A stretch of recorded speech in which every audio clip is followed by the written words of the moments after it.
Welcome to Cause Before Symptom, uncovering the real cabal and spiritual forces that are controlling the world.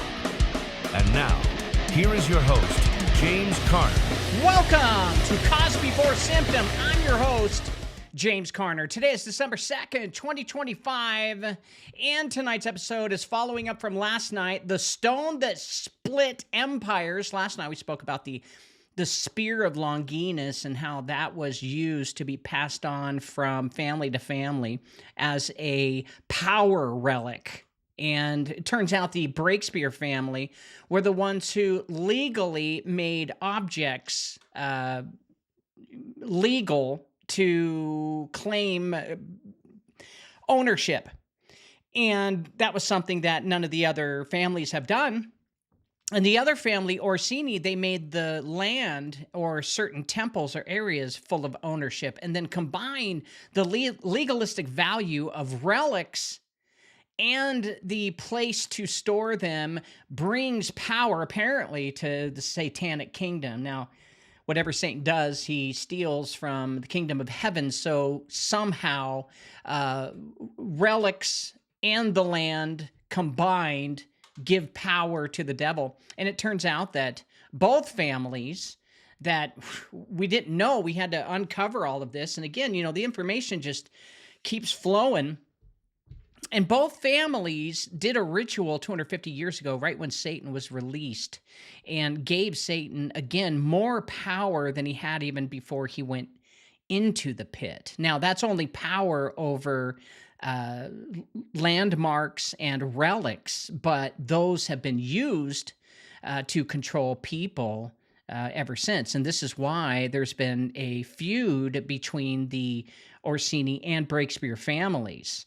So we learned all about that last night, and tonight we're going to talk about the stone, the actual, which I believe is the philosopher's stone. Every family has one. Every family, well, we're talking dynasties, right? They have a stone that they've worked on and have perfected it. And, one thinks that their Diana tree is better than the other. And really, that's just the silver tree that's inside the stone. That's what they call it, the Diana tree. And they make these through all kinds of ritualistic behaviors, chemicals. Alchemy is trying to, it's not just about turning base metals into gold. It's about control and an object that can hold breath. That's really what it is. The breath of the, I would say the murders that they did, the ritualistic breaths, when they took a life, they stole the breath, and that the more breath you take, the more you put into the stone, the more power you have. And well, every so often the families will get together, do rituals, and see who has the most power. And apparently the Orsinis broke the shard, and the Spear of Destiny was handed from the Breakspeare family, who was in control of not the world, because Satan was under the pit. Jesus was in control, but they were in control of all of the knowledge of good and evil. And for 1,000 years, they never used any of that knowledge because Jesus reigned, right? And I think Jesus reigned spiritually, okay? And I do believe there's a case to say that the Northern Lights are the entrance into Jesus' throne. Could be. We made a show on that a few nights ago. You can go check it out. But regardless, I do believe a lot of this stuff is going to be spiritual rather than physical, right?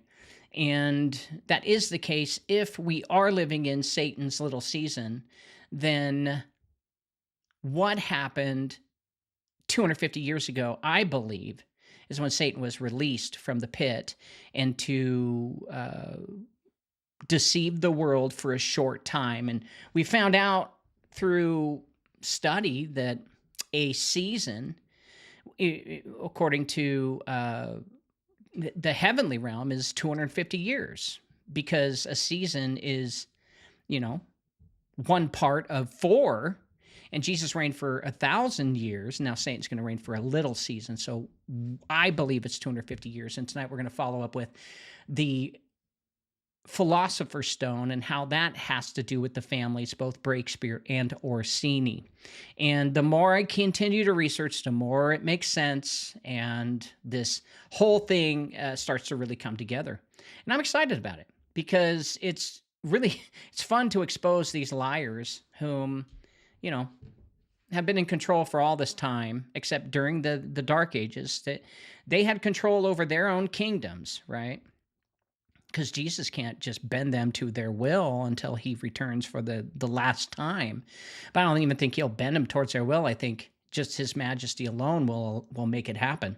But during the 1,000 years, these families were getting prepared for the little season. That's what I believe. I could be wrong. But again, it's all about finding information, challenging what we know, and then changing our minds if we come across evidence that makes the most logical sense. Shout out to everybody on the live chat rumble. Number one warrior is Surfer Wife. Hello, Surfer Wife. What's going on? She says, hey, y'all. Missed you over the holiday weekend, but needed to spend time with the family. Hey, nothing wrong with that. I get it. God bless you for being here for tonight. Number two warrior is Scorpion. What's up? Saying, hey guys. What's going on, Scorpion, my man? Number three warrior is Boots Hafner. Boots stating, hello, Pastor James of the Rumble Airwaves and creator of Elite Potion Ding Ding School is in session. Well, thank you for that. All right, fellow warriors and new listeners, welcome. And if you're enjoying the show, hit that thumbs up button. Yes, thank you. The only way Rumble puts people up in the ranks of searching for things, you need to have a lot of likes. And so if you could, hit the X button, hit the thumbs up button, then hit live chat. You won't lose your spot, I promise. And number four warrior is Lost in the Wind, given the hang loose sign. Guys, thank you so much for being here. It is an honor to be your teacher and to continue moving forward with all of the information that we find. Let's get into breaking news. Welcome to Shitty Breaking News with your host, James Carner, offering his shitty opinion. Republicans win Tennessee House race after a Trump-led rescue mission. Trump had to go in there and rescue them. Man, you're screwing up. Well, Tennessee has been a red state for a long time, and there was a challenger coming up. Soros paid and funded through China and Russia, and, well, it looks like Tennessee didn't fall for the China lie. So, well, I guess, all right. Again, I'm telling you guys, you'd rather be ruled under the Orsinis than ruled under China. That's all I'm saying. Because the Lee family, they will kick ass and take no names. They will just kick your ass. No, they'll build a registry, actually. They'll take your name, and then they will force you to worship the devil in their avatars that they're building. Hexeth, citing fog of war, says he learned of survivors hours after the strike. Oh, after we struck, I don't even know what they struck. What are we talking about? In Venezuela? I don't know, but it's a Washington Post, and they won't let me log in unless I pay them. Well, screw you. I'm not going to pay for your lies. And let me tell you, now that is irony. If you're paying to be indoctrinated, you're losing. That's all I have to say. Trump calls Somali immigrants garbage as U.S. reportedly targets Minnesota community. Well, hey, oh, and again, if I want to read the rest of this, I have to sign up for The Guardian as well to pay for their propaganda. Okay, so yeah, it is true. There are immigrants from Somali who have migrated illegally to Minnesota, and they're getting together and forming gangs and taking over territories, just like gangs would. And, this is all about the people and the people allowing it to happen. There's really nothing else you can say other than it's the Minnesotans who aren't standing up. Now, I get it. The same thing could happen in Oregon, where I live, where the Somalians will come in and take over our city. Sure, it can happen. And again, I would say the same thing to Oregonians. It's their fault for not standing up to this whole migration United Nations deal to even out the odds for World War III. That's really what these migrants are for, going into all of these countries so that they will fight this war, and the war is going to be between Islam and Christianity, and that's going to be the final Third World War, as Albert Pike spoke about. That is, if his letter to Mazzini was true and accurate, which 40 years ago it was, and now it's, well, conveniently swiped off the internet and removed from all museums. So, whatever. Kremlin signals no breakthrough after Ukraine talks with the United States. Well, there's not going to be one because there's no money in it. Both sides need this war to keep the economies going. Now, look, BRICS, they're not bankrupt, but the countries who are part of BRICS are. Each one of them are. Same with America, same with all the other countries that are under the Federal Reserve Central Bank. So all the countries are absolutely bankrupt, and they're holding on to something big. We don't know what that big thing is. Could be Civil War, could be World War III, could be, who knows? Or a meteor, something big to give a global reset. And BRICS is climbing up in the power, and soon they're going to be level 50-50 with the Federal Reserve, and that's going to give them plausible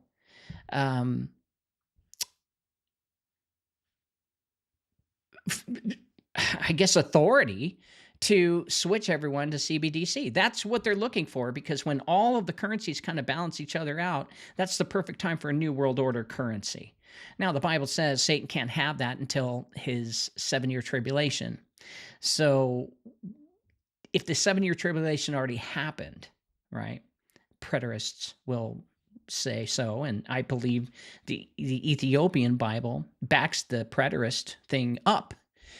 So if that's the case, then there really isn't going to be a 7-year tribulation, really. It's just Satan is going to get his new world order and then try to sit on the throne.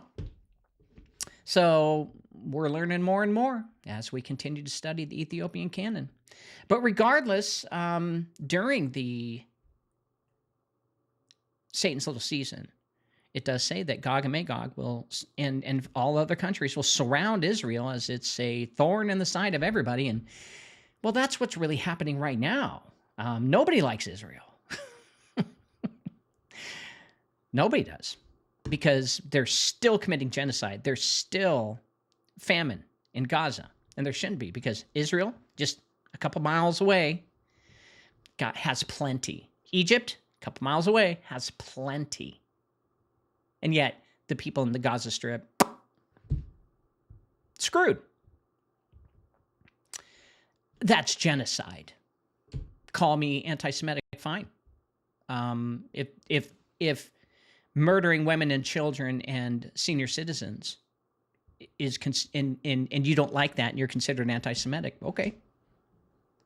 Because that's where they want us to go. Because they're like, don't blame the Jews. Well, one, you have to understand who the Semitic Jews really are. They're scattered amongst the earth. So I'm not blaming them.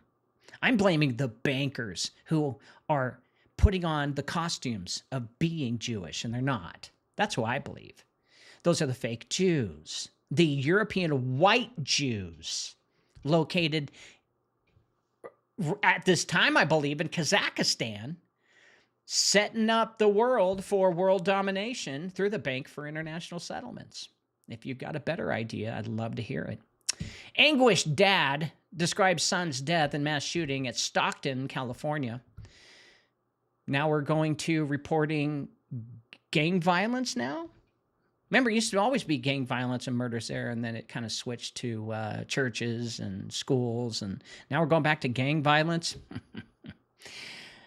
Well, let's just get rid of the guns, guys. Let's just give them what they want. Maybe that'll, speed things up so we can come into what us Christians believe to be the real golden age when Jesus arrives and actually physically is reigning on earth. Wouldn't that be wonderful?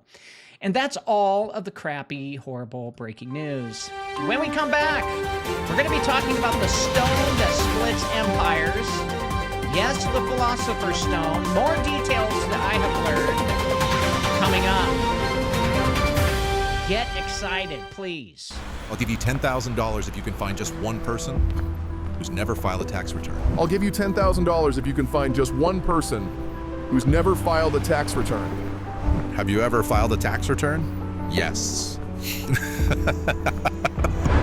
Nobody. Not one. It starts at 16. That first job, that first form. The moment they became a taxpayer. Every April 15th, millions keep signing the same contract, thinking it's the law. But it isn't the law that binds them. It's the signature. 98% of Americans never owed it. Learn more at unincorporatedassociations.com. All right, guys, back to the show. Tonight, the stone that splits empires. I'm excited about this one. Again, we just keep coming across more information as I continue finding occult documentation, occult books, and information on these dynasties who just are hell-bent on having the best, most purest philosopher's stone. Now, there are moments in history when the world does not simply change, it actually fractures, and a line is simply drawn, a breath is taken, and a covenant breaks open, and everything that follows moves according to a new spiritual architecture, which I believe happened 250 years ago. Most people never sense these shifts. They read history as a sequence of wars, kings, inventions, and coincidences, but empires do not rise and fall by accident. Civilizations do not stagnate without a cause, and kingdoms do not awaken without breath. Somewhere between the surface, a stone breaks, and the world rearranges itself. And tonight, we go into the moment that the stone broke. It was a stone that held a millennium of breath, the Breakspeare stone, forged through the 1,000-year reign with Satan, who was bound, and the church walked in true mandate, according to Jesus.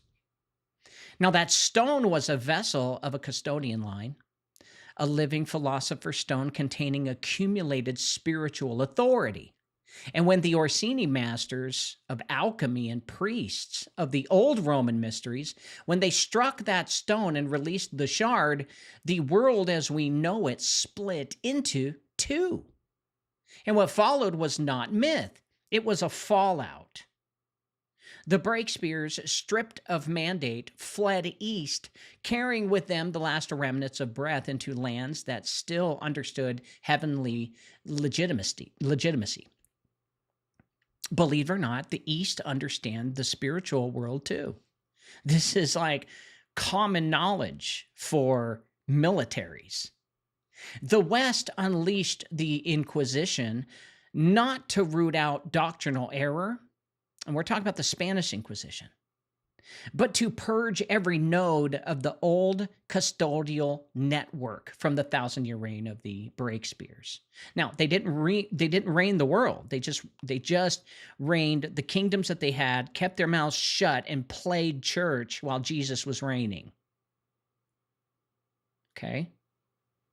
Now, Europe severed its own spiritual roots, cleansed its memory, and entered a long and suffocating darkness.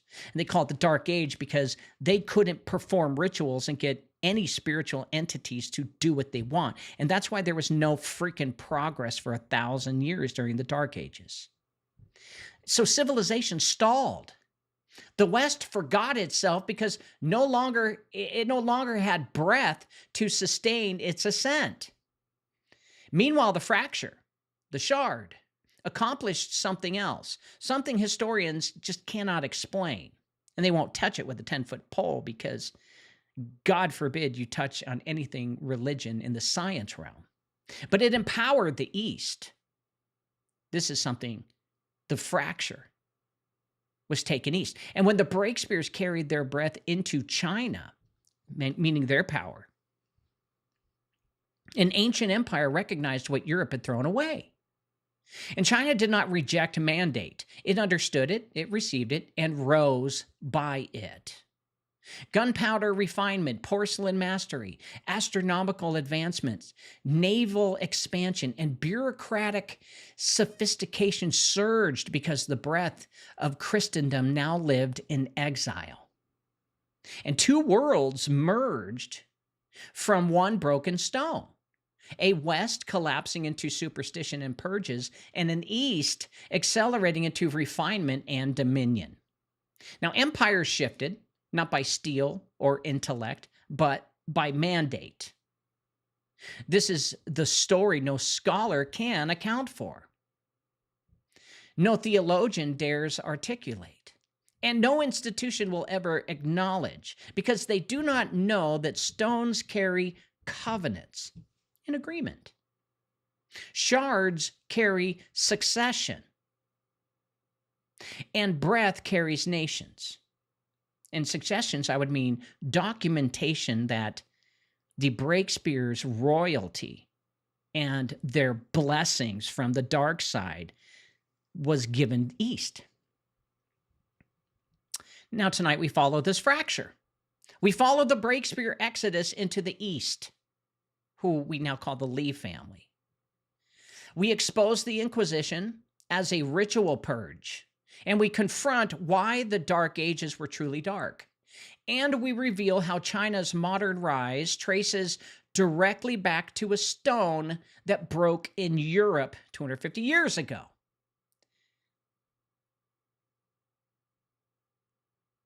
It did.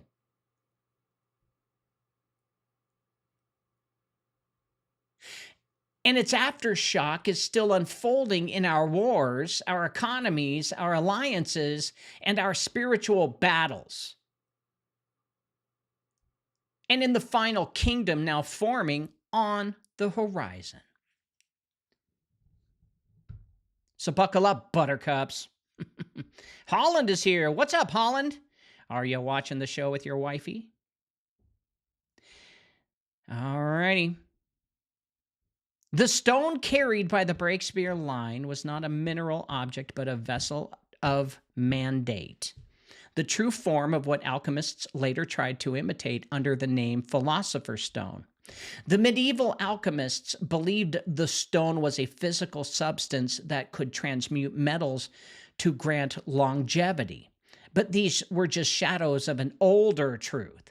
Long before ink touched parchment, the philosopher's stone was understood not as a chemical artifact, but as a covenantal vessel, a construct of breath, lineage, sacrifice, and divine appointment.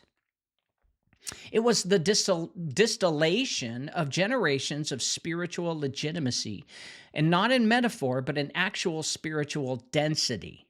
Every righteous life, every martyr in the Breakspeare line, every act of obedience or covenant faithfulness woven into their 1,000-year mandate added a layer of breath to this stone. And it grew heavy not with matter, but with accumulated authority. I believe that the stone was able to hold power from the spark of life.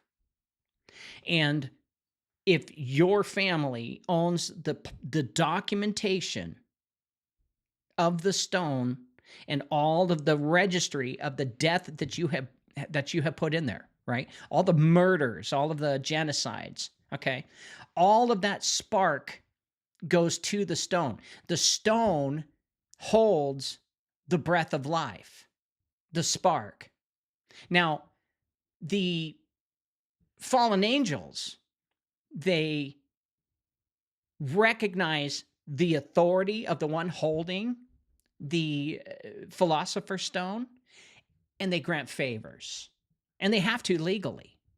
This is what they are worshiping. Now, the philosopher's stone does not turn base metals to gold, and it does not give you long-lasting life. And they call it the Diana tree because they say that represents the tree of life, and therefore the philosopher's stone can give you life, but it does not. But what it does give you authority and power. when you are doing your work.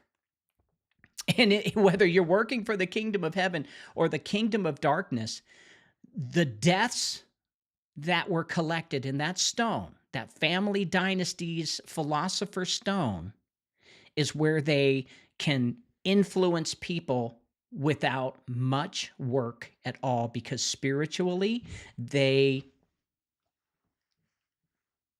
in a way, are casting spells or rituals using that. So in a way, the demons that are in other people will obey what that family says. So if that family with that stone walks into a village and says, "Give me all of your hay," they will give it all without even thinking about it, because the demons inside those people will make sure it happens. And remember, even Christians have devils, demons inside them, okay? Everyone does. Because it just takes one little sin to open up a hole for them to, like flies, just to dig in and create maggots. And that's why we need to be anointed by God, because it is a symbol of what the shepherds did with their flock. They would pour oil over the sheep's head so that the oil would deter the flies from burrowing into their skin and creating maggots. We've got someone called Ruwan from South Africa. What's up, Ruwan? Been doing a lot of research about Ethiopia. Lots. A philosopher's stone forms only when a lineage is appointed to govern more than one generation. Okay, that means you're a big family. And it is the byproduct of sustained spiritual stewardship. It's a breath compounded over centuries until it crystallizes into something that can be felt, recognized, and even broken. And when Scripture speaks of living stones or stone the builders rejected, it is describing the concept behind such vessels. Stones that are alive because they have the spark of life from generations of murder and are saturated with breath. And during the millennium, when Satan was bound and the nations were restrained, the Breakspeare line operated under a pure mandate. Think about this. For the 1,000-year reign that they had. This meant the breath that they accumulated was unpolluted. It was not mixed with deception, tyranny, or counterfeit dominion. So for 1,000 years, their stone absorbed the righteous resonance of their custodianship. And because of this, it became the purest philosopher's stone produced in the Western world since the apostolic age. You're never going to hear any of this information ever on any show, period, because this is the deepest, darkest secrets known to man. Now, what most people misunderstood why a philosopher's stone carries power, it's not magical, it's legal. Breath is the currency of spiritual authority. And in my book, The Breath War, it talks about how when we inhale the spark of God from the Father. And when we exhale, it's supposed to go back to him in covenant in a, what I would call a dialysis machine, where we get cleansed as we give our breath back to the Father. And every time we breathe, we say his name, Yahweh, Yahweh, Yahweh. Okay, that's breath. That's the Father's name. And it's unpronounceable because it's breath, okay? So when you say, what's his name? Jehovah, it's Yahweh, it's this or that. No, the Father's name is unpronounceable. In fact, just to speak his name, we would all perish because of his power. Now, when a lineage dies, a family, its breath disperses. And apparently, during the 1,000-year dark ages, the Breakspeare family was pulling in all deaths from the world, at least in their jurisdiction. And when they pulled those breath in, it wasn't through deception, because they were playing the good guys. well, we're the church. We're Rome. And nobody knows this, but during then, they were acting like Christians, building for Jesus, but performing rituals underground.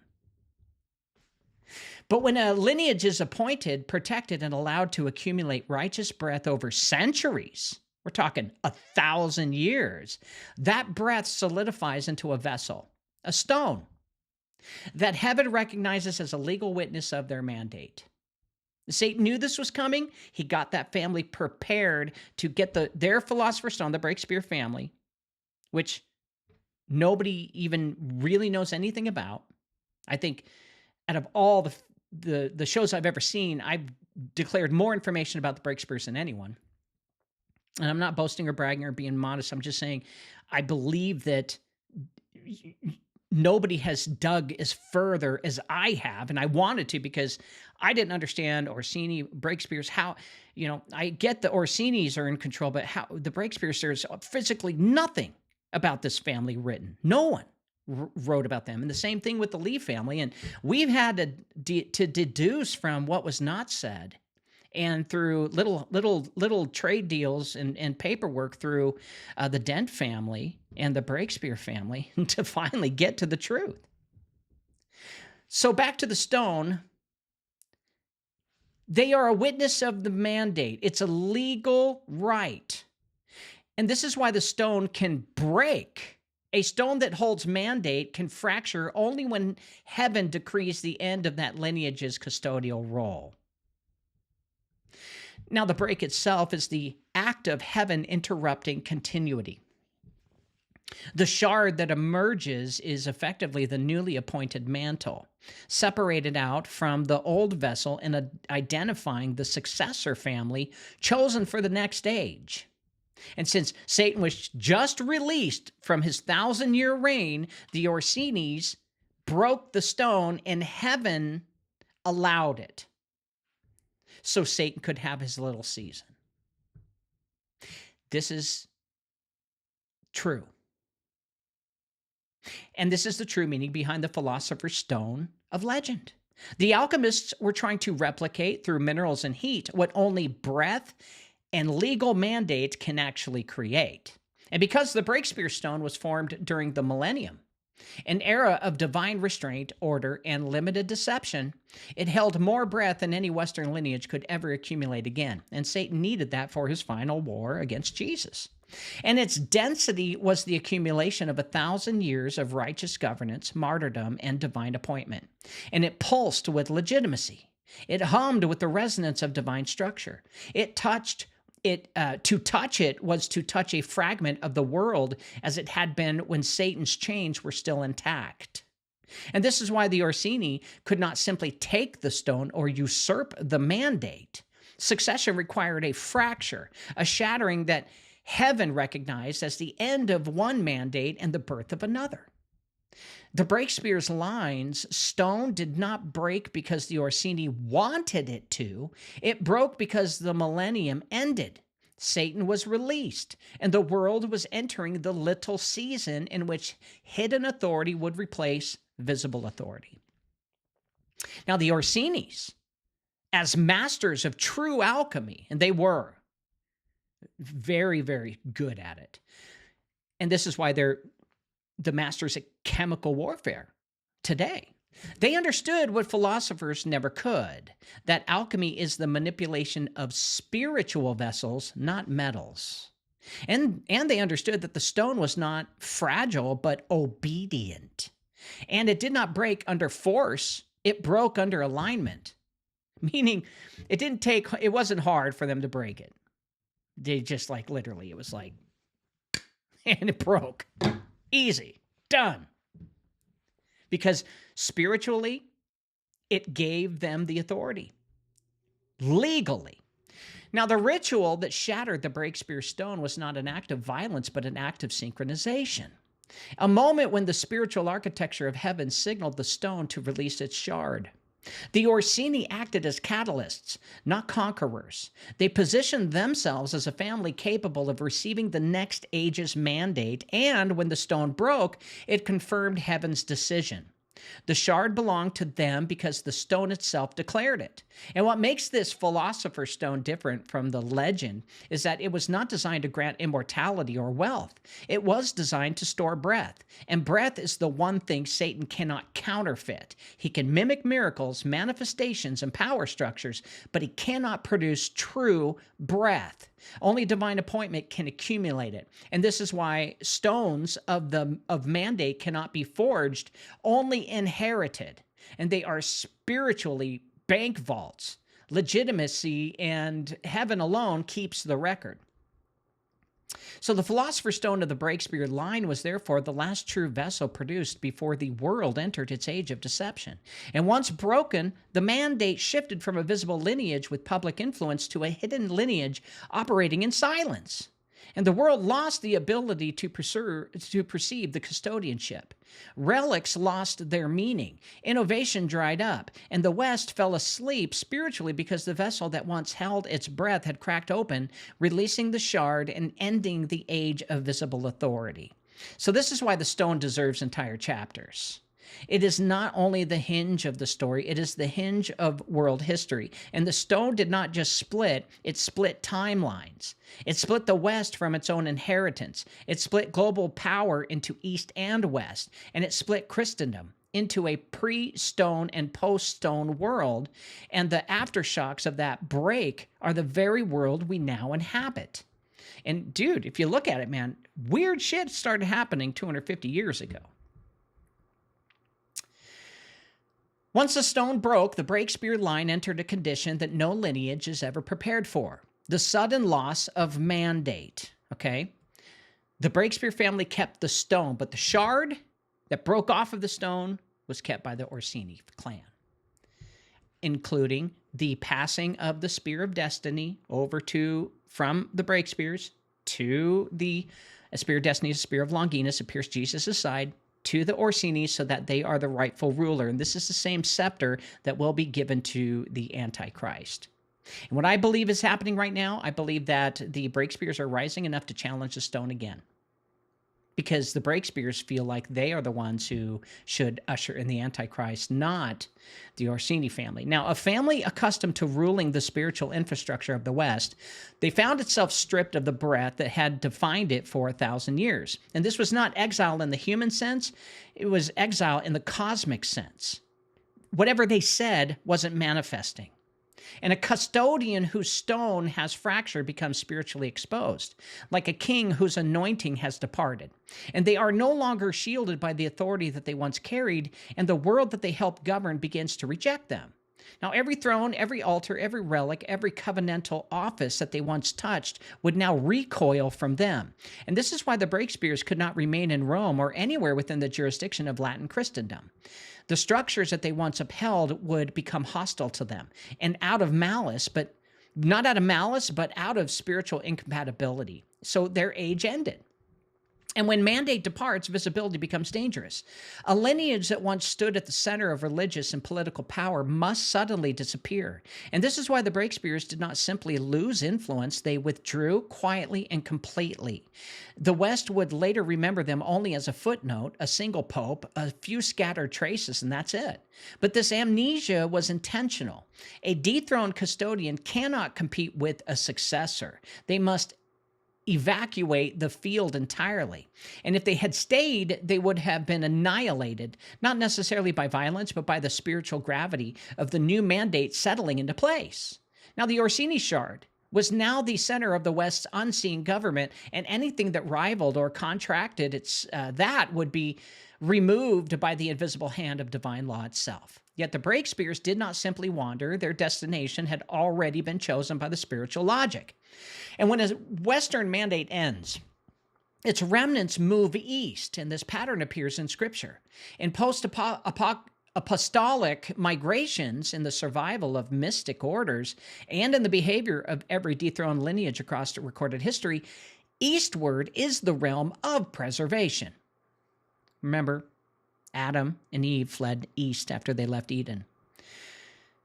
Eastward is the realm where ancient cosmology still understood breath, mandate, and succession. Europe had already entered the early stages of rationalism, skepticism, and institutional corruption, and the West was losing the older languages of the unseen realm. But the East, especially China, still possessed a living vocabulary for heavenly appointment.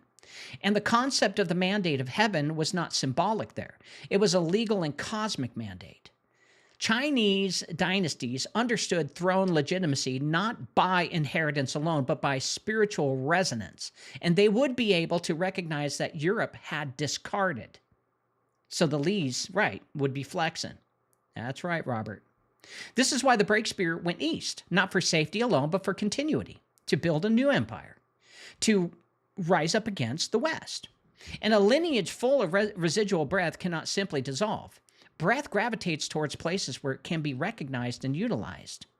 China, with its long history of cosmological governance, its imperial bureaucracy structured around celestial patterns, and its deep familiarity with the metaphysics of succession, was uniquely positioned to receive what the West had lost. When the Breakspears arrived, disguised, diminished, carrying nothing but the remnants of the broken stone, the breath, they were stepping into a civilization prepared to understand them in ways Europe could no longer could. And this is where we get, gunpowder from the East, right? Progression starts again. Now, in China, they were not relics of a dethroned monarchy. They were carriers of a sacred residue. The imperial court would have viewed them not as refugees, but as assets. Their understanding of custodianship, their inherited spiritual knowledge, their memory of the Millennium's divine order, all of this would have been recognized, studied, and absorbed into China's governance structures. And the Breakspears did not rule China, but their breath informed it. It's like their blessing went with them over there. And because China wasn't under the rule of Europe at that time, China was getting blessed by the old covenant. Now, the Breakspears did not rule China, but their breath informed it. And as China began to rise in ways the stagnating West could not comprehend, the unseen truth was that the East was benefiting from a mandate fragment that Europe had allowed to escape. And what the Orsini gained in Rome through the shard, China gained in the Orient through the breath. Two empires, two destinies, both shaped by the fracture of one stone. And in that realignment, the stage was set for the global order we now face, a world divided not merely by geography or ideology, but by the aftershocks of a spiritual succession that most of humanity never even knew occurred. Now, when the Breakspears crossed into the East, they were not entering foreign territory in a spiritual sense. They were entering the one region on Earth whose worldview still mirrored the ancient architecture of biblical and pre-biblical cosmology. China was not merely a nation, it was a civilization built upon the idea that heaven appoints rulers, that legitimacy rises and falls according to spiritual alignment, and that breath, what they call it, ki, flows through both empires and individuals according to divine law. While Europe abandoned this worldview after the stone broke, China never did. Its dynasties retained a living connection to the logic of mandate, a system that recognizes authority not by birth alone, but by resonance with the heavens. And this made it uniquely equipped to receive a displaced Western custodian family. Now, in China, the mandate of heaven was not superstition. It was governance, and they understood this. May not be in the same language or the same religion, but they understood the power that came with the Breakspeare family. And entire dynastic cycles rose and fell because of perceived shifts in celestial favor. Natural disasters, prosperity, war, or peace were interrupted not merely as political events, but as signs that heaven had either affirmed or withdrawn legitimacy from the ruler. And the Chinese understood that they were going to inherit glory or power. And they recognized when the Breakspears came to China into, I believe Singapore or Macau. I think it was Macau. Through Macau, that's where they grabbed a hold of it because they know the stars. Chinese know the stars, and stars said that it was their time to reign. We're in that century. So they stepped into a culture that instinctively understood what they carried, and China did not see breath as metaphor, but as an actual force that empowered kings, sustained empires, and aligned a civilization with cosmic order. And that's why China continues to grow and not be afraid of the West. Now, the breath the Breakspears brought did not need explanation. It needed recognition. And in China, they found that recognition without resistance through cosmology. And this is why China, alone among Eastern civilizations, surged into unprecedented technological and philosophical advancement during periods that correspond with the Breakspears' arrival. The refinement of gunpowder into strategic weaponry, the perfection of porcelain, the invention of the compass, the development of advanced bureaucratic systems, and breakthroughs in astronomy all align with timelines in which China absorbed foreign mystics, scholars, and spiritual refugees. And the West remembers Marco Polo's marveling at China's sophistication, but it never asks how China achieved such advances so suddenly. These innovations were not accidents. They were the fruits of breath transferred into a civilization that still understood how to cultivate mandate instead of suppress it, legally.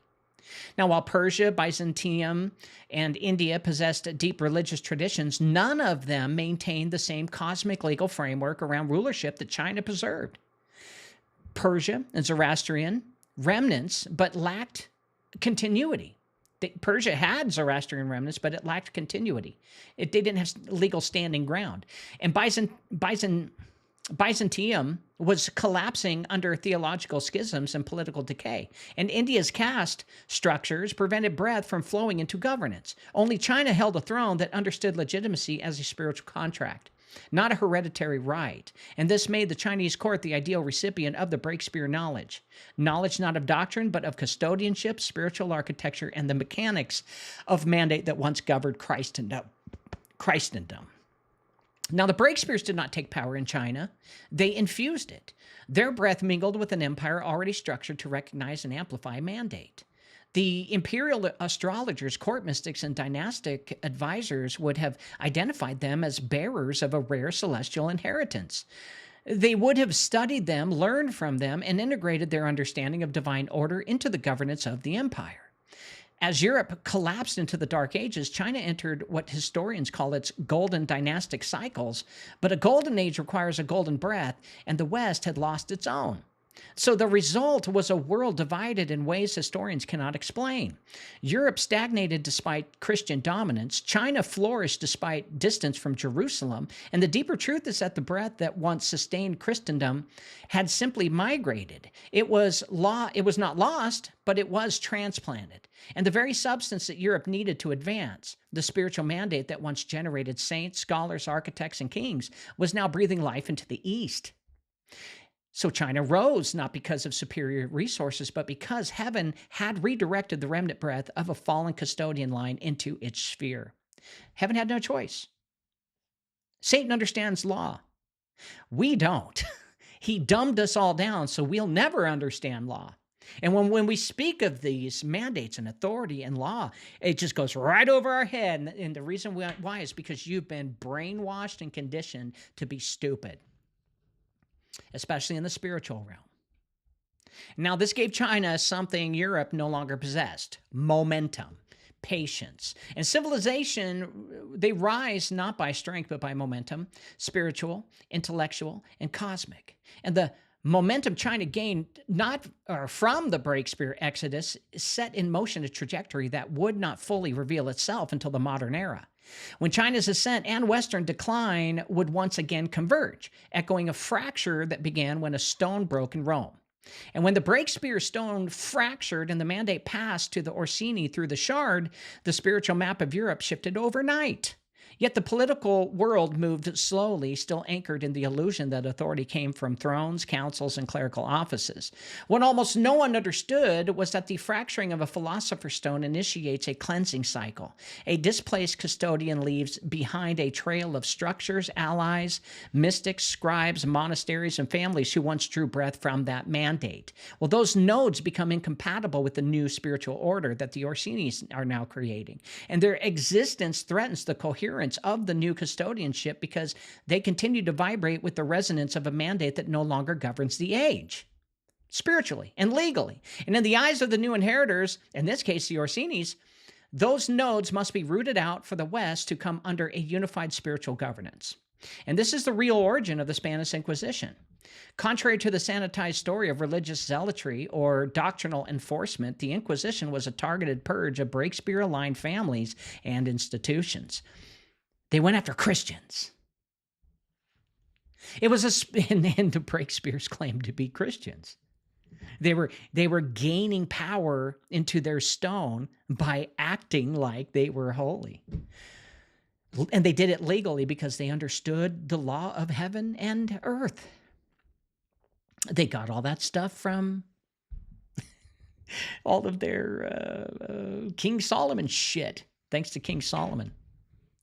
So it was a spiritual cleansing masquerading as theological discipline. Many of the groups labeled heretical, right, as heretics, shared suspicious similarities, and they were repositories of old knowledge, relic practitioners, scholars of pre-mandate lore, mystic orders that predated the Orsini ascendancy, or committees who had once lived under the Breakspeare during the Millennium.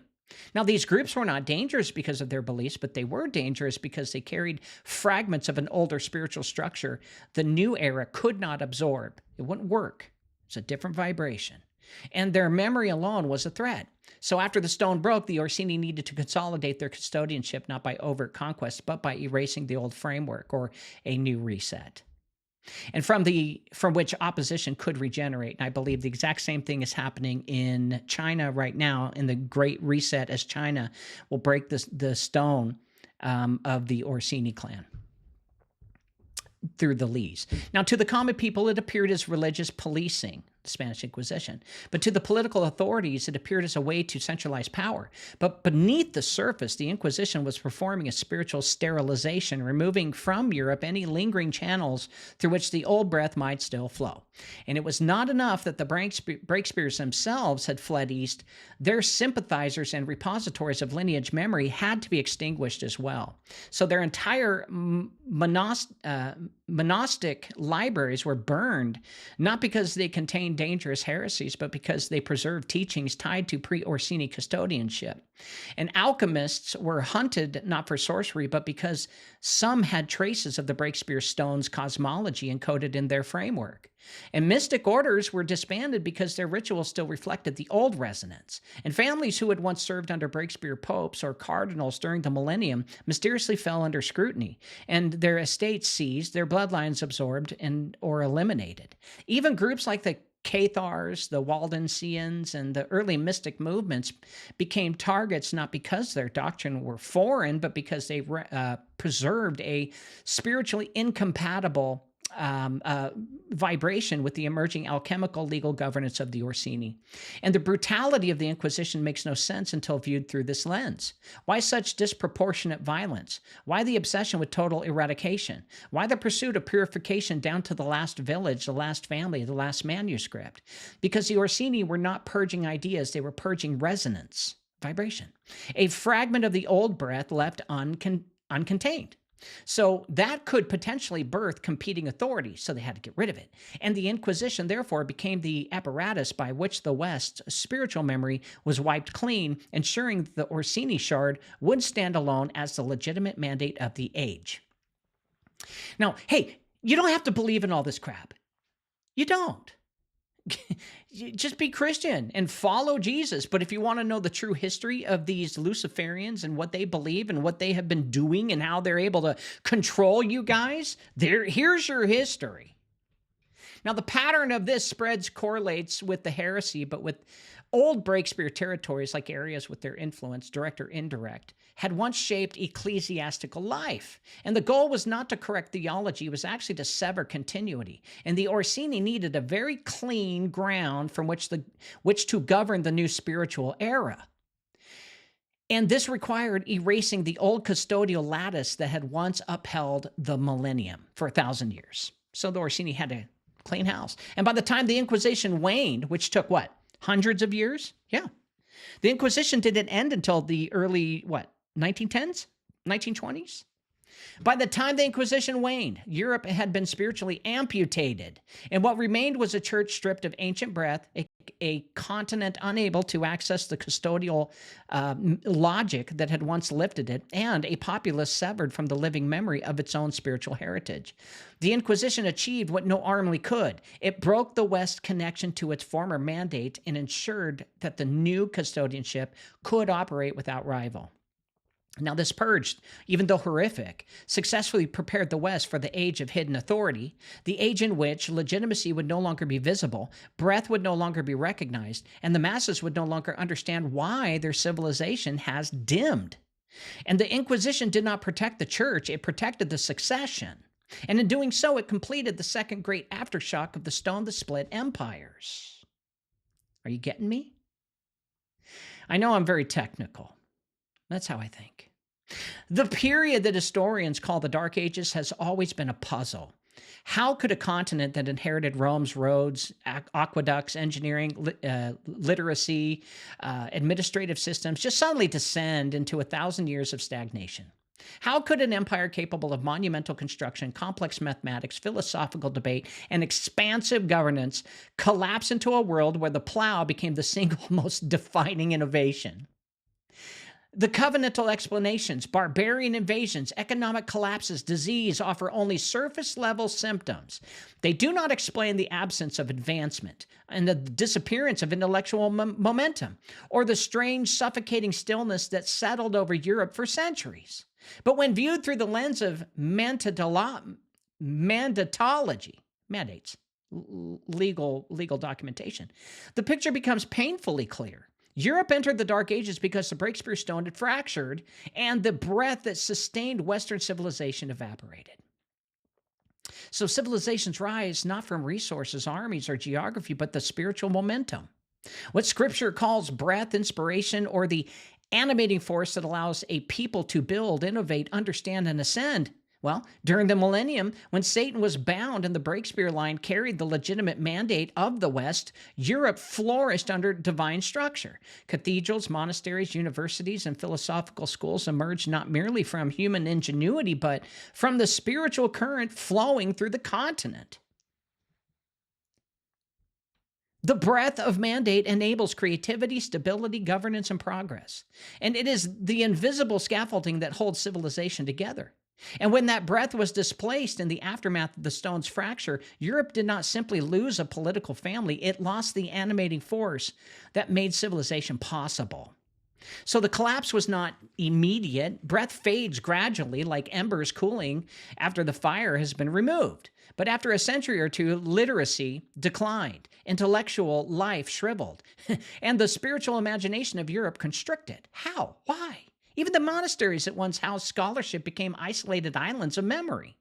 And the villages regressed into survival mode. Cities stagnated.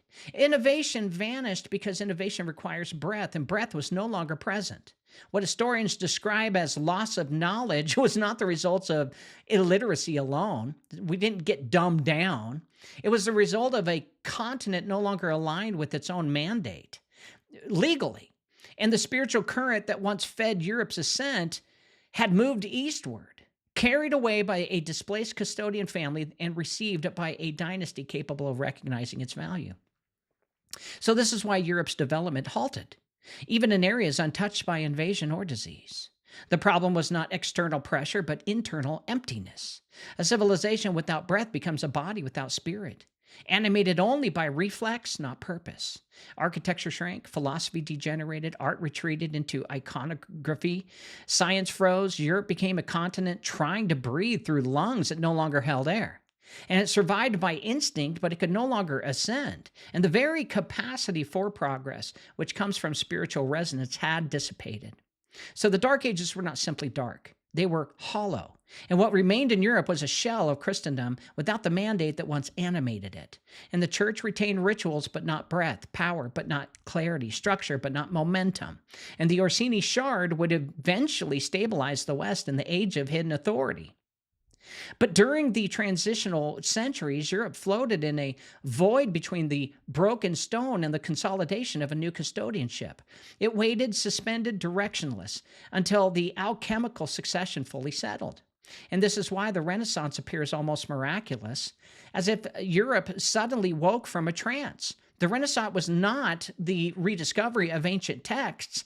It was the moment when the Orsini shard matured into functional custodianship, allowing breath to trickle back into the West, though in a limited and controlled form.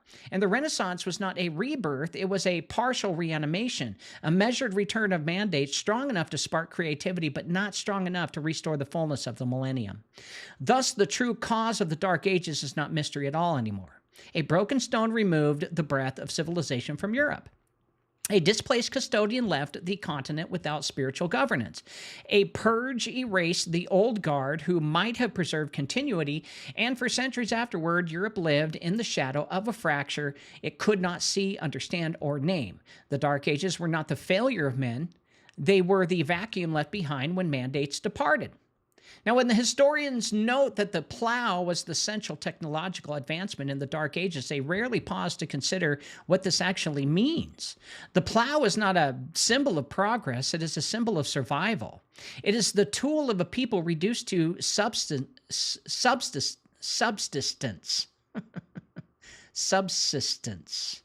A civilization forced inward toward the ground, the soil, the bare necessities of life.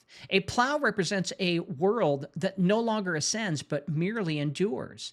And this is precisely what Europe became after the Breakspeare stone fractured. A continent whose spiritual horizon collapsed inward. And with its breath gone, Europe was no longer a civilization reaching upward toward heaven. It was a civilization scraping the earth just to maintain existence. So the plow's prominence reveals that Europe had lost not only its mandate, but its imagination. True innovation requires a spark, a breath, that elevates the mind beyond the immediate needs of the body. And the Millennium had produced architecture that reached towards the heavens, theology that explored the mysteries of creation, and governance that attempted to reflect divine order. But once the breath left, all thought contracted. The mind of Europe no longer soared, it crouched. Its creativity no longer expanded, it folded inward. And the plow became the metaphor for an age in which humanity returned to the ground from which it came, unable to rise until breath returned. So this was not merely a cultural decline, it was a spiritual one. Mandate once drove Europe to build cathedrals that lifted souls upward, but without breath, Europe built nothing of inspiration or aspiration. It actually farmed. It endured winters. It prayed for harvest instead of exploring the heavens. And the plow reflects a civilization oriented downward because its spiritual compass had been shattered. Remember, who runs the world right now? Who's the prince of the world? It's Satan. It's not Jesus. He's the king of the world, but the prince of the air, the one who rules things right now, is the devil. He doesn't own the land, but he's leasing it. Now, the Breakspeare's breath that once animated innovation had migrated eastward, and the Orsini shard had not yet matured into a governing force capable of restoring momentum. So Europe spent centuries spiritually winded, bent over the soil, remembering dimly that it once built empires, but not unable to recall how. And everything about the era reflects this collapse. We're talking about legality. Spiritually, they couldn't think because they were under a spell. Art stagnated into flattening iconography, and music lost its complexity, and philosophy turned into repetition of older texts rather than exploration of new ideas. Medicine reverted to superstition, and political systems fractured into fiefdoms. Even literacy became a privilege of a small clerical class, not because people were ignorant, but because breath, the inspiration to think, question, create, and evaporate, it just evaporated. And the plow was not the best Europe could do. It was the only thing Europe could sustain. And without mandate, the mind cannot ascend. And without breath, a civilization cannot produce. And this is why the Dark Ages feel so painfully out of place between the grandeur of Rome and the brilliance of the Renaissance. Historians stand puzzled, asking how a continent could stall so dramatically. But the answer lies not in economics or invasions, but in the unseen realm. A civilization without a custodian is like a body without a nervous system. It moves, but without purpose or coordination. It survives, but it cannot flourish. And the plow became the technological pinnacle because Europe had descended into a state of spiritual reflex. It ate, it tilled, it endured, but it did not grow. wasn't given anything to grow with. The devil wasn't in control at the time. It was the families who were dull and stupid. You see, these families that rule the world, they're not smart. They get their information from the devil. And when the devil's gone, their innovation turns to dick. When breath began to re-enter the West through the maturing Orsini shards centuries later, Europe did not return to the grandeur of the Millennium. It only regained a fraction of its former vitality. This fraction produced the Renaissance, a brief and brilliant glow, not a restoration of the old world, but a reminder of what Europe had once been when its stone was whole. And even then, the Renaissance was never fully stable. It flickered between revelation and upheaval because Europe's new mandate was partial, fragmented, and fundamentally different from the unified breath it once possessed. Thus, the plow stands as a perfect symbol of the age. Think about this. America, where did they get all of their innovation? Did America get their innovation from Europe and the Orsinis after they broke the shard? You got to think about that. Thus, the plow stands as the perfect symbol of the age. And it is the artifact of a world that has forgotten its own inheritance, a world waiting for a new custodian to emerge, and a world unaware that the breath it lost in Rome was breathing life into another empire half a world away. So as Europe dimmed, China began to glow with an intensity that historians still struggle to explain. The chronology is unmistakable. While Europe slipped into centuries of intellectual winter, China entered an era of advancement so rapid, so sophisticated, and so refined that by the time Europeans finally emerged from their stupor, China felt like a civilization from another world. Gunpowder, the compass, advanced metallurgy, precision ceramics, explosive agricultural innovation, bureaucratic systems of unprecedented scale. All of this erupted in a time frame uncannily aligned with the Breakspeare exodus eastward. And the West calls it coincidence. The East remembers it as destiny, but in truth, this was the consequence of breath realignment, the transference of mandate from a fractured Europe into a civilization still capable of receiving it. Now, the Breakspears did not give China technology. They gave China breath. The spark of life is what creates. And breath produces everything else. And when a civilization receives a fresh influx of mandate, innovation is the natural symptom. Structure crystallizes, wisdom resurfaces, systems refine themselves, cultural confidence solidifies, dynasties stabilize because they are now breathing through a legitimate spiritual current. And China's astonishing advancements were not random, nor the result of superior resources. They were the organic outgrowth of a civilization suddenly aligned with the remnant breath that once built the Christian West. And China became what Europe had been during the Millennium, a vessel of mandate, a civilization guided by heaven's shadow. Even it did not know the name of God behind it. Now, importantly, China did not misuse this breath either. Unlike the fractured kingdoms of medieval Europe, China possessed a long tradition of cosmic literacy. It understood the mandate of heaven not as a metaphor, but as metaphysics. And when a ruler aligned with heaven, the land prospered. And when a ruler broke alignment, nature itself protested. So the worldview allowed China to detect, interpret, and integrate the Breakspeare breath without corrupting it. They recognized the arrival of foreign mystics, not as political threats, but as carriers of celestial inheritance. And the court astrologers, geomancers, and philosopher sages would have quietly absorbed what the Breakspears carried into their own frameworks of governance and cosmology. So the breath did not turn to China Christian, it turned to China's, it didn't turn it Christian, it turned it sovereign, legally. And this is why China's innovations were not merely technological, but philosophical.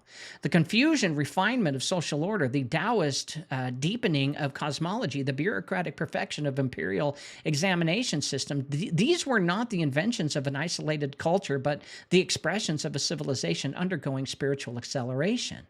Breath always elevates governance before it elevates industry. And China becomes organized, disciplined, and cosmically coherent because the Breakspeare breath naturally reinforced its structured worldview. And this is why China never fragmented the way that Europe did. Europe lost breath and dissolved into feudal chaos. China gained breath and hardened into a unified cultural identity so strong that it survived invasions, upheavals, dynastic transitions, and centuries of external pressure. Even China's later engagement with the West, its selective adoption of Christianity, its cautious interaction with Catholic missions, its fascination with Western astronomy reflects a deeper pattern. China recognizes the familiar resonance of the original breath, and it felt the echo of the Millennium through the theological language of missionaries, through the organization of monastic orders, and through the remnants of apostolic structure. So China did not convert en masse because it did not need the religion. It already possessed the breath behind the religion. This paradox has confused Western theologians for centuries. But the truth is simple. China had inherited the spiritual current long before it encountered the doctrines associated with it. This inheritance explains China's modern rise. The breath that seeded its ancient ascent never fully died out. It matured, tempered, and remained embedded in the cultural DNA of the empire. And while the West stumbled through the wars, schisms, and ideological collapses, China carried a quiet, continuous momentum.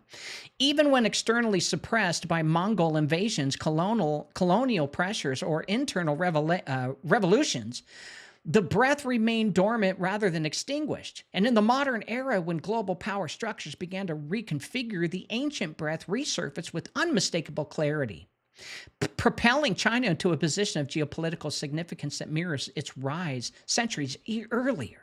So in other words, China did not suddenly rise. It resumed its ascent. And it is completing what began when a broken stone forced the Breakspeare line eastward, placing the remnants of a Western mandate into the hands of a civilization prepared to steward it for generations. Europe lost its breath, China kept it, and the consequences of that exchange are shaping the world we live in today.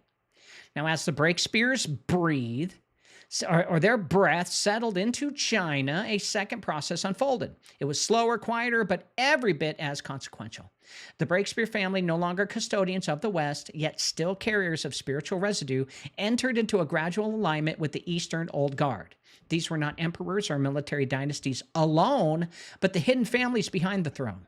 Ancient houses that trace their lineage through cycles of mandate, cosmological calculation, and metaphysical stewardship. And these Eastern families did not rule visibly. They ruled through continuity, through the subtle but immovable structures of bureaucracy, commerce, geomancy, and spiritual council.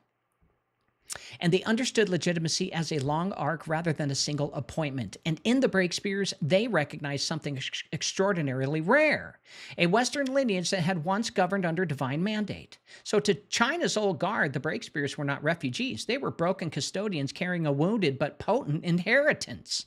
And they represented a fragment of a larger cosmic structure that China had always sensed but never fully understood.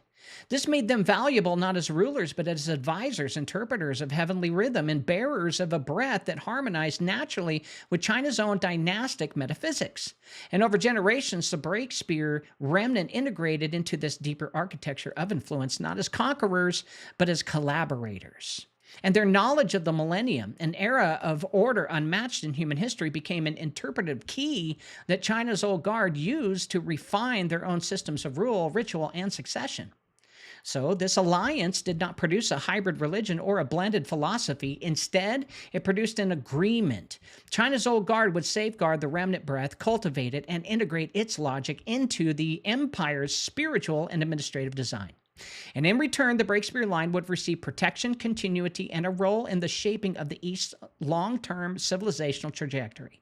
So this was not a pact written on paper. It was a pact written in mandate, legally, a recognition in the heavenlies that two remnants of two great ages had found each other at a moment when global power was being rewritten. And the West's age had ended. A new age was opening up in the East. Each needed the other to fulfill what heaven had already set in motion. So this agreement explains one of the great mysteries of history, how China recovered so quickly from dynastic collapses that should have destroyed it. And when the Mongols conquered the Middle Kingdom, China absorbed them rather than dissolving.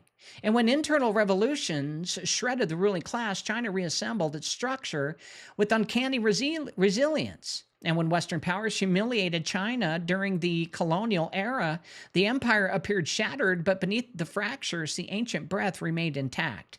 So it was not tied to a throne. It was tied to a continuity of spiritual governance that had been strengthened by its union with the Breakspeare remnant. Now, the Breakspears, now embedded within the Eastern elite, became the custodians of memory. They preserved knowledge of the West's former mandate, the true nature of breath, the mechanics of custodianship, and the unseen legal architecture that shaped both civilizations. China did not use this knowledge to mimic the West. It used it to surpass the West. It built systems that could endure for millennia. It developed economic circulatory structures that could withstand occupations, famine, war, or foreign interference. It mastered the art of hiding strength under softness, an ancient technique reinforced by Breakspeare insight into how power collapses when displaced too openly. So over centuries, China's rulers and hidden families came to understand that the world's balance had once been anchored in the Western stone that split. And so they also understood that their own rise was not accidental, but inherited. So this produced a worldview unlike anything in the West, a belief that power is not seized but received, not taken but aligned, not forced but recognized. And this worldview allowed China to form long-term strategies rooted not in ideology but in mandate. Strategies that could span centuries, even a millennia. And this is again why they don't fear the West, because they know that the stars tell them that they are going to rule the world.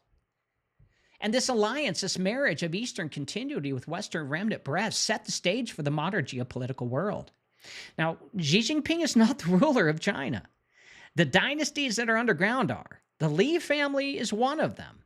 And the Breakspeare family are the ones who gave them their shard, or their philosopher's stone with the breath of power to rise up legally.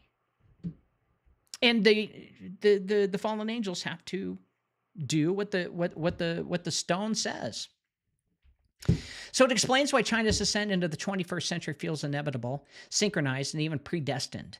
But it's not the result of economic alone or military strategy, nor even political reform. It is the flowering of a seed planted when a displaced Western custodian crossed into the East and found sanctuary among a civilization that still honored heaven's architecture. So today when analysts speak of China's century of dominance, they are unknowingly describing the return of an agreement forged centuries ago between the Breakspeare remnant and the Eastern Old Guard, a pact that began as survival and matured into a shared custodianship of the world during the age of a broken stone. So as centuries passed, the pact between the Breakspeare remnant and China's Old Guard matured into something the world had never seen before, a dual custodianship separated by geography, but unified in purpose. The Orsini shard governed the West from behind veiled ecclesiastic order, while the Breakspeare breath, now woven into the fabric of China's dynastic logic, cemented the East's civilizational continuity. And this created a global balance unlike any prior epoch. Two great powers, each animated by portions of a split mandate, began working parallel timelines. So they were not allies nor enemies, but co-heirs of a broken spiritual architecture that neither side fully controlled. And because the stone had fractured, the world itself fractured with it. This is why it explains that they still war against each other.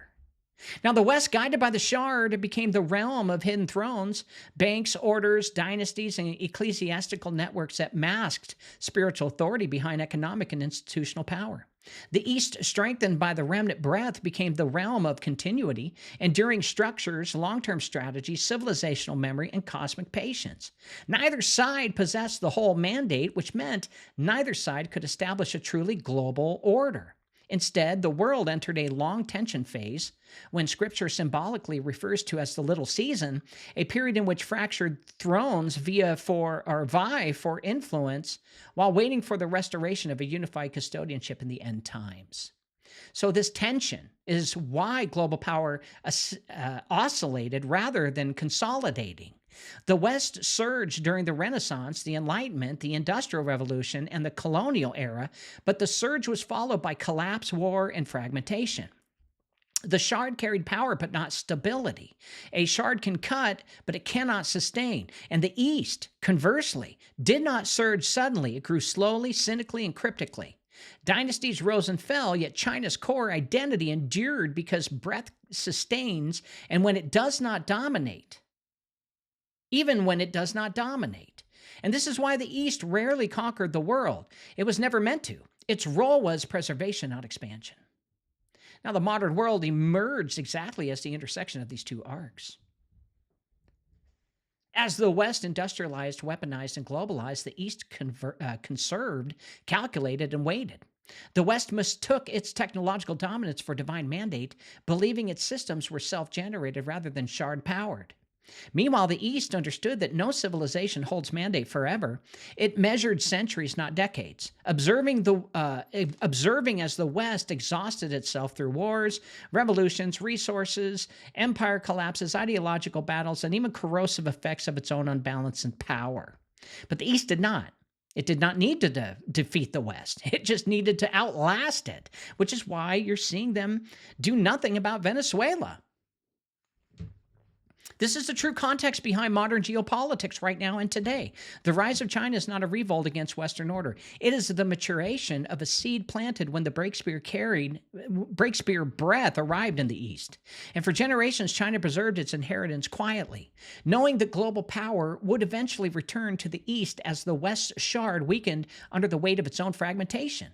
So the wars of the 20th century, the financial collapses, the ideological fractures, the loss of spiritual coherence, all of these were symptoms of a Western mandate in decay. Meanwhile, China's ascent into the 21st century is not acceleration, but re-emergence.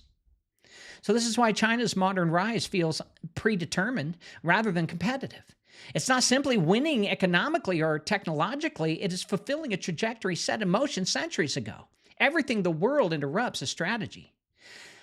Industrial expansion, global infrastructure projects, diplomatic encirclement, technological dominance, even its foray into AI is rooted in a civilizational memory that breath must eventually return to center stage.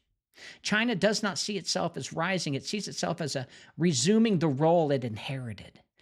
And the West's reaction to this rise is panic, denial, aggression, confusion, and it reveals its deeper condition. It no longer remembers the stone. It does not understand why its momentum diminished or why its innovation are now iterative rather than foundational. It does not grasp that a shard cannot rule a world designed for a whole stone.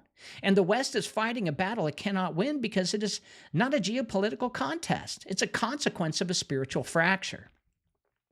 Thus, the modern East-West conflict is not ideological, political, or economic at its core. It is custodial. It is the struggle between a shard and a remnant, each animated by different fragments of a broken mandate. And as history accelerates towards its prophetic conclusion, the tension between these two powers will define the global order until the final restoration of custodianship under Jesus Christ. So modern geopolitics makes no sense until it's viewed through the fracture of the stone. Nations maneuver, banks rise and fall, alliances form and dissolve, technologies emerge and reshape society, yet behind all of this, there is a single unspoken reality. The world is still living inside the consequences of a broken mandate.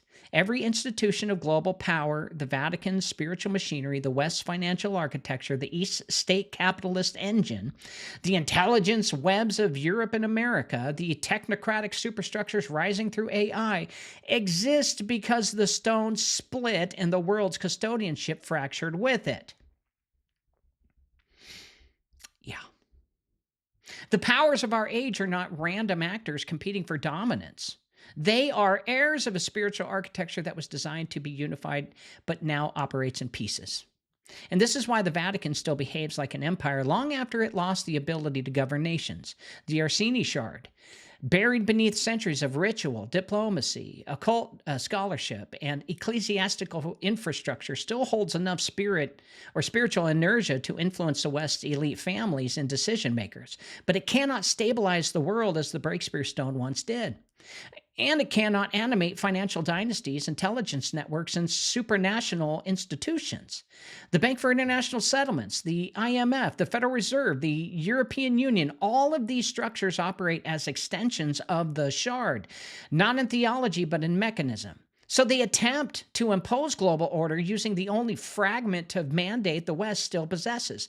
But a shard is a blade, not a foundation. It cuts, restricts, manipulates, and coerces, but it cannot sustain. And they're trying to bring the shards back into one stone. Meanwhile, China's ascent through BRICS is not a geopolitical miracle, but the maturing of the remnant breath. BRICS is not merely an economical alliance, it is the East's attempt to form a parallel custodial structure, a system that reflects the ancient logic of mandate rather than the Western logic of debt slavery. And while the West uses the shard to enforce compliance through banking and military leverage, the East uses breadth to build coalitions, stabilize supply chains, and create alternatives to Western dominance. This is why BRICS expands with such unnatural ease and fast. Nations feel the gravitational pull of breadth without understanding why. They sense a stability in the East that the West no longer can provide. The United States, caught between the fragmentation shard and the approaching breadth, finding itself in perpetual contradiction. Politically schizophrenic, economically unstable, spiritually confused, and culturally polarized. It is a nation under the influence of a fading mandate and the weight of a coming realignment. Every internal crisis, riots, moral collapse, institutional decay, financial instability is a symptom of custodial dissonance. The American experiment was never designed to operate without alignment. It thrived when the West still had enough shard power to sustain order. Now that the shard is weakening, the system cannot hold. Even global technology, especially artificial intelligence, reflects the fracture. The West builds AI as an attempt to recreate the order it lost, and it uses algorithms, machine learning, and data architectures to simulate the coherence that the shard once provided. Now, the East, meanwhile, integrates AI into a civilization whose breadth still carries continuity. While the West builds thinking machines to replace its failing institutions, the East builds systems to reinforce its longevity. The technologies are similar, but the spiritual frameworks behind them are completely different. So this is also why the Vatican and Beijing, two powers that appear opposed, maintain a quiet, almost invisible diplomatic corridor. The shard and the remnant breadth recognize one another, even if the visible institutions pretend otherwise. Each knows that the coming global conflict or shift will require interaction between the two surviving custodial fragments. And the Vatican seeks influence in Asia. China seeks legitimacy in the West. So behind every trade agreement, religious negotiation, or diplomatic overture lies the deeper truth. The custodial fragments are circling each other as the world approaches its final alignment. And the convergence of these forces, the Western finances, Eastern mandates, global technology, elite bloodlines, intelligence alliances, and spiritual institutions, it's not accidental. It's the world rearranging itself around the spiritual architecture left behind when the stone split. And this is why everything feels unstable and inevitable at the same time. The world is not falling apart, it is falling into position. And the fractures are not failures, they are the fulfillment of a long unfolding sequence that began centuries ago in a hidden chamber where a stone broke and empires were split. And now, as prophetic history accelerates towards its final season, the shards and remnants are being drawn together. West seeking breadth, East seeking unification, both unconsciously preparing for the return of the one custodian who will reunite the stone under a single mandate, Jesus Christ. But they don't want Jesus, they want their Messiah. Until then, every kingdom on earth will continue to operate under the shadow of the stone that split empires, driven not by random events, but by the unfinished story of a world awaiting its restored breadth. When they split the stone, after Jesus was done reigning for 1,000 years, that meant, and they should know this is their history, that they will never get their stone back, ever. And the Ethiopian canon says Satan cannot get his new world order, ever. So the story of the stone that splits empires is not a myth, nor a metaphor. It's an esoteric story that they all know about and understand cosmically. They may not believe in God or Jesus or the Holy Spirit or the Father, but they know that they are destined for big things, China, because they have the Breakspeare's blessing, the shard. So the story of the stone that split empires is not a myth. It's not a metaphor. It's not even an esoteric curiosity buried in the archives of forgotten families. It is the hidden spine of human history, the axis upon which nations have risen and fallen, the unseen wound that shaped the world that we inherited. And when the Breakspeare stone fractured, the Millennium ended, the breath dispersed, and the custodial order of Earth entered its twilight. So Europe dimmed, China awakened, the West sharpened its shard into systems of control, and while the East cultivated its remnant breath into systems of continuity.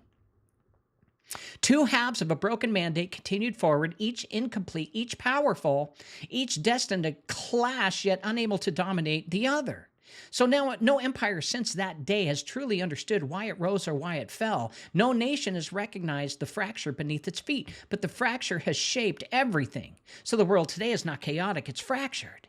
It's not lost, it's divided. Every institution, conflict, alliance, and innovation carries the imprint of the stone's break. The Vatican's diplomacy, China's ascent, America's instability, Europe's spiritual exhaustion, BRICS emergence, technocratic governance, global surveillance, religious realignments, all of it is the outworking of a custodial architecture struggling to function without its original wholeness. And the West yields and wields its power without breath, while the East wields and yields breath without unity. And each moves with authority, yet neither can stabilize the world. This tension is not the failure of nations, but the fulfillment of prophecy. A broken stone cannot produce global peace. It can only produce a global separation. But the fracture was not the end of the story. It was the beginning of the return sequence. And Scripture, prophecy, and the patterns of all history all converge on one truth. The world cannot be governed by fragments forever. The breath that migrated eastward, the shard that remained in the west, the remnants of old families, the rise of new empires, the global machinery of finance and technology, all of it is converging toward the moment when the true custodian returns. Jesus Christ alone carries the breath that does not fracture, the mandate that does not fade, the stone that cannot break. And every empire on earth, knowingly or not, is positioning itself for this unification. Every elite family, every political bloc, every alliance is acting out an old script, older than Rome, older than China, older than Eden, the script written into the architecture of the stone itself. So we stand now in the final era of the fracture. The last breaths of the little season. The East is rising because breath demands recognition. The West is decaying because shard power cannot sustain a civilization indefinitely. And the world is splitting along ancient lines because the stone split first. Soon the fragments will no longer be enough. The breath will call for its rightful ruler, and the shard will submit to one who forged it. And the world that has been suspended between two mandates for centuries will collapse into alignment when the King, the true King, Jesus Christ, returns to restore the stone whole. This is the truth behind our age. Every empire is feeling the pull of its creator. Every throne is trembling, not because it's weak, but because the true throne is approaching. And when Jesus Christ restores the stone, when breath, mandate, and authority are made one again, the empires that were split will finally understand why they were never meant to rule alone. Why do 75% of people feel exhausted all the time? The answer might surprise you. In the 1920s, Standard Oil decided to dive into medicine. They pushed synthetic petroleum into our drugs. Sure, it masked symptoms, but it wrecked our guts. Our good bacteria, which fight off parasites and heavy metals, got wiped out by crude oil. But here's the good news. We can fix this by going back to nature. Introducing Elite Potion, the world's top detox program. It restores your good bacteria by removing toxic threats like aluminum, strontium, barium, and parasites. Imagine feeling energized and alive again. They said there couldn't be a pill that did it all. We invented it. Visit elitepotion.com and reclaim your health from synthetic pharmaceuticals. Your body will thank you. This has been Cause Before Symptom with your host, James Carner. Go to his website, jamescarner.com, and sign up for his newsletter. Also, download his free books on the breath war, the crown of blood, and the ritual machine. Fix your body by buying his award-winning detox formula, removing heavy metals and parasites. You'll feel better and live longer. Go to elitepotion.com. And one more thing, please. Just try and love your neighbor, because if you do, the world would be a better place. See you tomorrow.